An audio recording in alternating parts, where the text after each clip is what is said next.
The Los Angeles Inferno, an Alien Retribution. Dr. Elena Martinez stood at the observation deck of the Griffith Observatory, her eyes fixed on the unusual atmospheric disturbances above Los Angeles. The summer evening sky shimmered with an inexplicable aurora-like phenomenon that shouldn't be possible at this latitude. As the lead atmospheric scientist at Caltech, she knew something was terribly wrong. "Dr. Martinez, you need to see this," called out her research assistant, James Chen, rushing toward her with a tablet displaying readings from their atmospheric sensors. The numbers were off the charts, showing energy signatures unlike anything they'd ever recorded. What they didn't know yet was that these readings marked the beginning of Earth's greatest catastrophe. High above in Earth's orbit, an advanced alien civilization, known as the Archians, had been conducting their century-long study of Earth's technological evolution. Their presence, cloaked by technology far beyond human comprehension, had gone undetected until humanity's own technological advancement began to interfere with their delicate measurements. The first sign of trouble came when a new quantum communications array, secretly developed by a private aerospace company in Los Angeles, began transmitting signals that disrupted the Archians' monitoring equipment. The humans, in their race for technological supremacy, had inadvertently crossed an invisible line. Dr. Martinez's phone buzzed with notifications from her colleagues around the city. Similar atmospheric anomalies were being reported across California. But it wasn't just the sky that was behaving strangely. Electronic devices throughout the region began experiencing inexplicable malfunctions. In a secure facility beneath the Mojave Desert, Dr. William Chang, the lead scientist behind the quantum communications project, was starting to realize the gravity of their mistake. His team had detected unusual feedback patterns in their system, patterns that suggested their signals were being intercepted and analyzed by something far more advanced than anything on Earth. "Sir," one of his technicians called out, "the quantum field is destabilizing. It's like something's pushing back against our transmissions." Dr. Chang rushed to the main console, his face pale as he watched the energy readings spike to impossible levels. "Shut it down," he ordered, but it was already too late. The damage was done. Their experiments had attracted unwanted attention from above. In orbit, the Archian Council convened an emergency session. Their supreme observer, Xerix, presented the evidence of human interference. "The primitives have developed technology that threatens our research integrity." Xerix's telepathic message resonated through the council chamber. "Protocol dictates we must initiate containment procedures." The council's decision was unanimous but grave. Earth's technological development had to be curtailed, and Los Angeles, the source of the interference, would serve as an example to the rest of humanity. Back at the Griffith Observatory, Dr. Martinez was recording the strange phenomena when she noticed something even more disturbing. The air temperature around certain parts of the city was rising rapidly, yet their infrared sensors showed no heat source. It was as if the heat was coming from nowhere. "James, are you seeing this?" she called to her assistant. "The temperature increase. It's following a pattern." Indeed, the heat signatures were spreading across the city in a deliberate geometric pattern. The Archians had begun their operation, deploying their invisible thermal technology, a weapon that could generate intense heat without any visible source. As the sun set over Los Angeles, no one could have predicted that this was the last normal sunset the city would see for a long time. The Archian's Retribution was about to transform the City of Angels into a testing ground for their advanced weaponry, and humans were about to learn the cost of their technological hubris. The invisible flame. The first fires started in the early hours of the morning, seemingly igniting from nothing. Fire departments across Los Angeles were overwhelmed with calls as spontaneous combustion events occurred simultaneously across the city. The pattern was unlike anything fire chiefs had ever seen. Fires that started from within buildings, with no apparent ignition source. Dr. Martinez had spent the entire night analyzing data with her team when the reports of fires started flooding in. The correlation between the atmospheric anomalies and the fire locations was undeniable. She quickly compiled her findings and attempted to contact government authorities, but communications across the city were becoming increasingly unreliable. In the Mojave facility, Dr. Chang and his team watched in horror as their quantum communication array began to melt from the inside out. The temperature in the facility was rising rapidly, and evacuation protocols were initiated. As they rushed to the surface, Dr. Chang grabbed a hard drive containing critical data about their experiments. "This is our fault," he whispered to himself as he watched the facility's entrance seal behind them, the reinforced steel doors glowing red from an invisible heat source. The Archians' attack was methodical and precise. Their thermal technology operated on principles that defied human understanding. They could selectively excite molecules in any material, causing them to heat up rapidly without any visible energy transfer. The fires spreading across Los Angeles weren't just normal fires. They were a demonstration of power that humans couldn't comprehend or combat. Governor Rebecca Chen declared a state of emergency for California, but traditional firefighting methods proved useless against the invisible flames. Water seemed to evaporate before it could reach the source of the fires, and fire-retardant chemicals had minimal effect. Dr. Martinez, working with what remained of her research team, made a breakthrough in understanding the nature of the attack. The heat signatures, they're quantized, she explained to James as they analyzed the data. Whatever's causing this isn't natural. It's technological, and far more advanced than anything we have. Meanwhile, high above Earth, the Archians monitored the situation with clinical detachment. Their thermal weapons were specifically designed to target areas of high technological concentration: research facilities, data centers, and communications infrastructure. The humans' primitive firefighting attempts amused them. It was like watching cave dwellers try to stop a nuclear reaction with stone tools. The chaos spread beyond Los Angeles as secondary effects began to manifest. The intense heat created unprecedented weather patterns, generating powerful thermal updrafts that sparked electrical storms. The combination of extreme heat and electromagnetic disturbances caused widespread power failures across the western United States. Dr. Chang, who had made it to a secure government facility in Nevada, worked frantically to understand the connection between their quantum communications experiment and the ongoing disaster. His team's data showed that their quantum signals had somehow interfered with something in orbit, something that had been there all along, watching and waiting. "We need to shut down everything," he argued in an emergency meeting with military officials. "Every piece of advanced technology we're using is making it worse." But his warnings fell on deaf ears.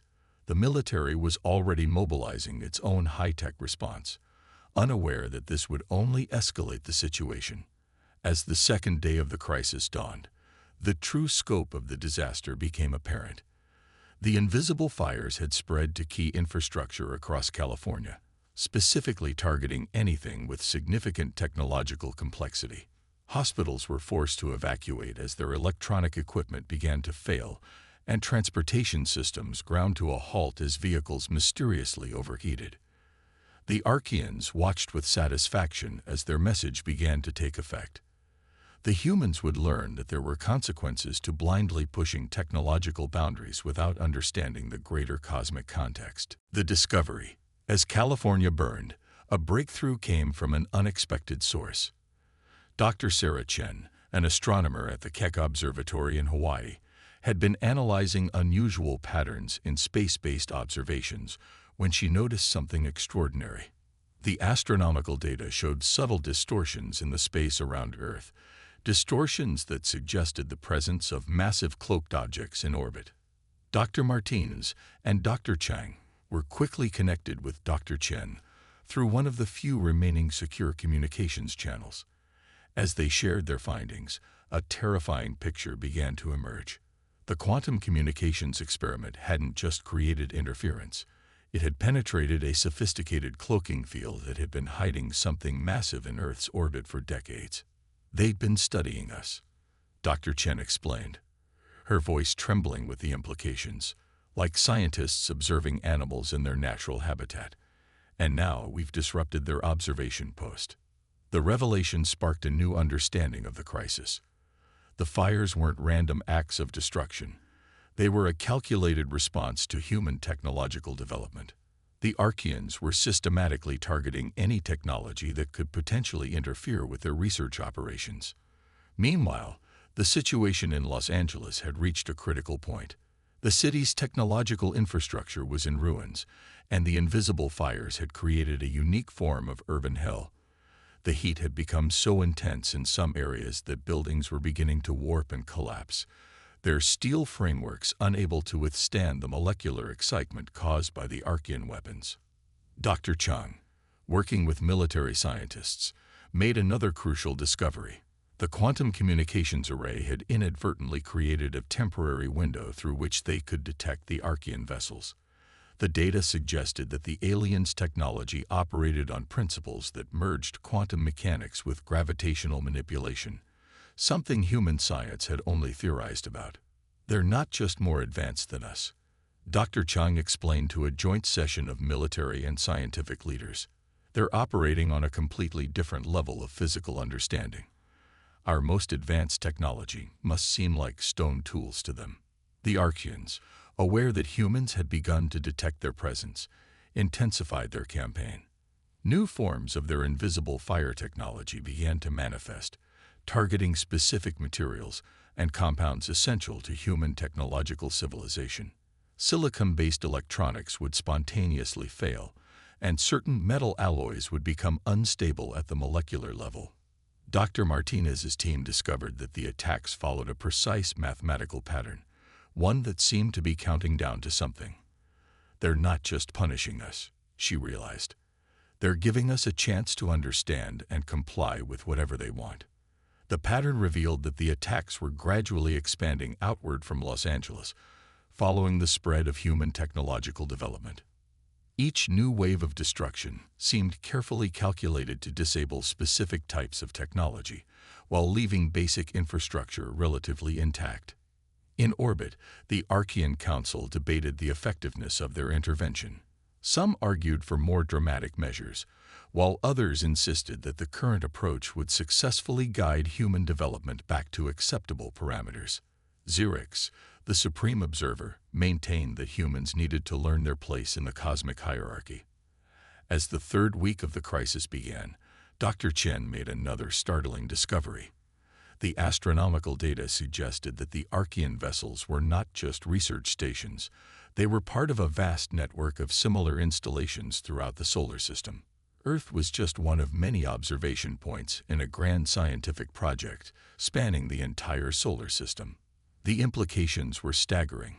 Humanity had unknowingly been part of a massive alien research program, and their recent technological advances had threatened to contaminate centuries of careful observation. The fires in Los Angeles weren't just punishment. They were data correction on a massive scale. The message. The breakthrough in communication came exactly 1 month after the first fires started. Dr. Martins and her team had been analyzing the pattern of atmospheric disturbances when they noticed that the variations in the energy signatures formed a complex mathematical sequence. It's not just destruction, she explained to her colleagues. It's communication. The pattern itself is a language. Working with linguists and mathematicians, the team began to decode the message hidden within the pattern of destruction. The Archians were using the very acts of technological disruption to transmit information to those capable of understanding it. The message, when finally decoded, was both a warning and an ultimatum.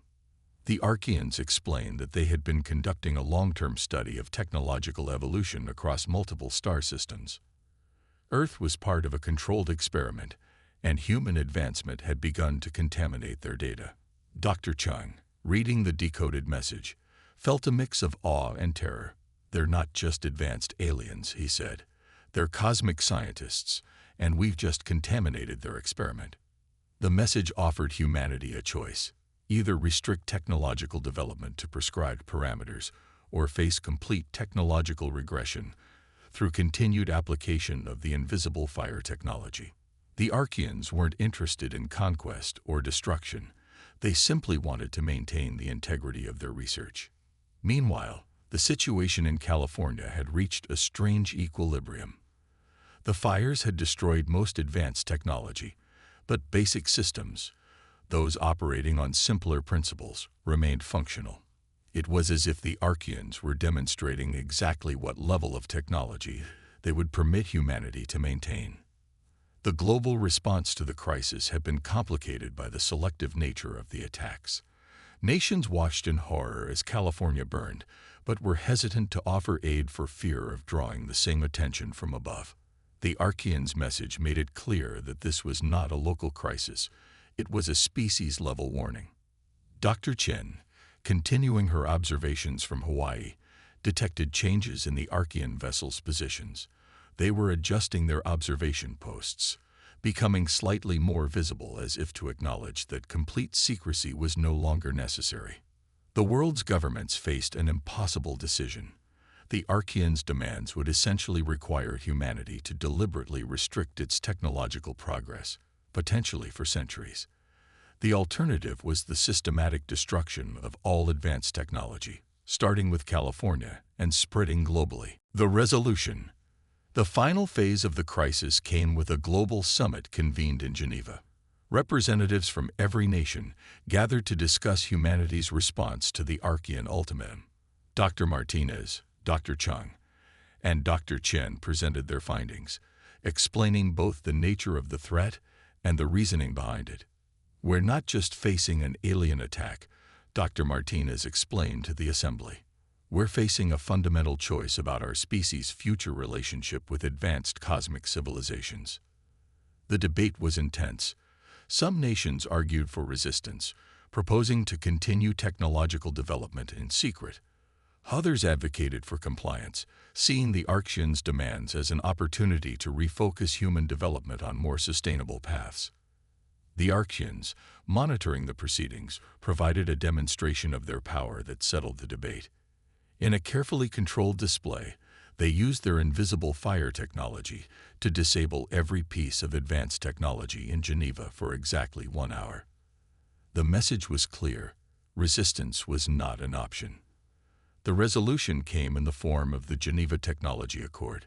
Humanity would agree to restrict certain forms of technological development, particularly in areas that might interfere with the Archians' observations.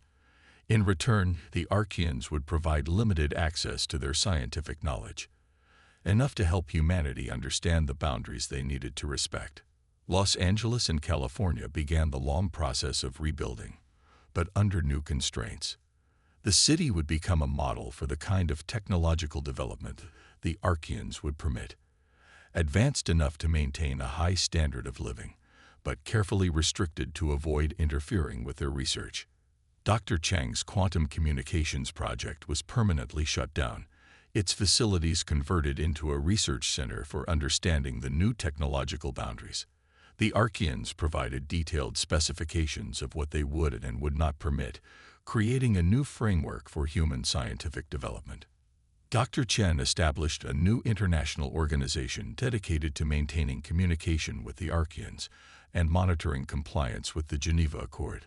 The presence of the alien observers became an accepted fact of human civilization, leading to profound changes in how humanity viewed its place in the cosmos.